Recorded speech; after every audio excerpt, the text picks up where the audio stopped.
بسم اللہ الرحمن الرحیم۔ سلام کے بعد اگر آپ اپنی بیوی کے ماتھے کو چومتے ہیں تو وہ آپ کے رزق میں اضافہ کرنے کی علامت ہے۔ اگر آپ اپنی بیوی کے پاؤں کو چھوتے ہیں یا اس کے پاؤں پہ پیار کرتے ہیں تو وہ آپ کی بیوی کے بچھڑنے کی علامت ہے۔ بچھڑنے کا مطلب کچھ قدرت کا بھی ہاتھ ہوتا ہے، وہ اسے اچھا نہیں لگتا۔ یہ جو میاں بیوی خود ایماندار اور شریف ہیں مگر پھر بھی ایک یا دو ایک دوسرے پہ شک کرتے ہیں تو یہ ایمان کی کمزور ترین علامت ہے۔ اس سے گھر خراب بھی ہو سکتا ہے، برباد بھی ہو سکتا ہے۔ ہمیشہ اپنی بیوی پہ بھروسہ کریں۔ جتنا آپ بیوی اپنی پہ بھروسہ اور پیار دیں گے اس سے بڑھ کر عورت آپ کی قدر بھی کرے گی اور آپ کی کمزوریوں پہ پردہ ڈالے رکھے گی۔ اللہ کریم نے بھی فرمایا کہ جھگڑا مت کرو۔ اگر تم اپنی بیوی کو ایک دوسرے کا لباس، میاں بیوی ایک دوسرے کا لباس سمجھتے ہو تو پھر ایک دوسرے کا عزت اور لحاظ بھی کرو۔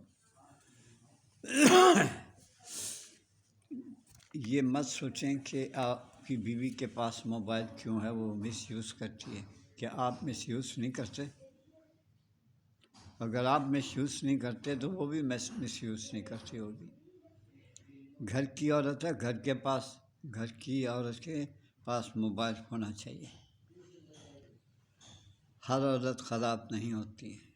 آج کل کی ینگ بچیاں جو ہیں ان کے پاس موبائل ہونا کوئی بڑی بات نہیں ہے، ان کو چھوڑیں۔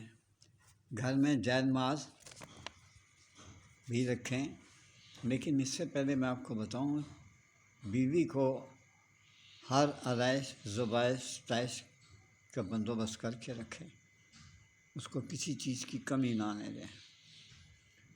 اگر آپ یہ نہیں کر سکتے تو کم سے کم اس سے سچا پیار دیں۔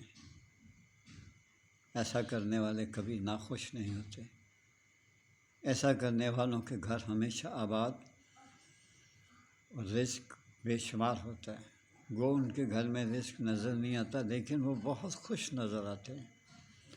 گھر میں جائے نماز نمایاں جگہ پہ رکھیں، اس لیے کہ اس وقت مصروفیت کے وقت آپ جائے نماز کو دیکھ کر شاید آپ کا سر جھک جائے۔ اللہ سبحانہ تعالیٰ کی دوستی کرنے والوں کے پاس بہت کچھ ہوتا ہے مگر ہم لوگوں کو نظر نہیں آتا ہے۔ مگر اس کے پاس علم ہوتا ہے اور اللہ سبحانہ تعالیٰ اس کی کیسے مدد کرتا جا رہا ہے، یہ کرتا رہتا ہے۔ میری یہ درخواست ہے ان بھائیوں سے کہ اپنی بہنوں کا حق دیں۔ حق دینے کی بجائے کم سے کم ان کا حق تو مت چھینیں۔ آپ باہر جو مرضی کریں، اگر آپ کو اپنی بہن کا پیار نظر آ جائے تو آپ اسے قتل کر دیتے ہیں۔ یہ کیا ہے؟ آپ 10 عورتوں سے پیار کریں، دل دے، کیسا دل ہے آپ کا، آپ مرد ہیں، اور اگر آپ کی بہن جوان ہے اور آپ اس کی طرف توجہ نہیں کرتے تو اگر اس نے دوستی کسی سے کر لی ہے، اپنا جیون ساتھی چن لیا ہے، اور جب بھی چنیں گی ایک جیون ساتھی چنیں گی اور اسی سے بیاہ کرے گی، اور اگر اس نے ایسا کر لیا ہے تو کیا آپ اس کو قتل کر سکتے ہیں؟ یا کیوں کیا ہے؟ آپ کا اتنا بڑا دل تھا کہ بہن کو قتل کر دیا ہے۔ زندگی آپ کی بھی خراب، آپ کے گھر والوں کی بھی خراب۔ اس چیزوں سے بچیں، اللہ تعالیٰ سے ڈریں۔ ایک شخص صبح بادشاہ ہوتا ہے، شام کو فقیر ہوتا ہے۔ ایک شخص صبح فقیر ہوتا ہے، شام سوتے وقت وہ بادشاہ ہوتا ہے۔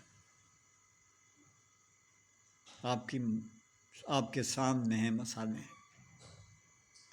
آپ خود سوچیں فقیر کون ہوتا ہے، اور فقیر بننے میں کچھ دیر نہیں لگتی۔ آپ اپنے ماں باپ کا خیال رکھیں. قسم سے میں آپ کو یقین دلاتا ہوں اللہ تعالیٰ آپ کی مدد فرمائے گا. ماں باپ مل جاتے ہیں، ہم ان کی قدر نہیں کر پاتے، بعد میں پھر ہم پچھتاتے ہیں. آپ پہلے ہی سوچ لیں. لیکن جوانی میں کہاں سوچ ہوتی بیٹا. آئندہ خیال رکھیے، بہنوں سے پیار کریں. اگر ماں باپ آپ کے زندہ ہیں تو ان کی قدر کریں. اجازت چاہتا ہوں.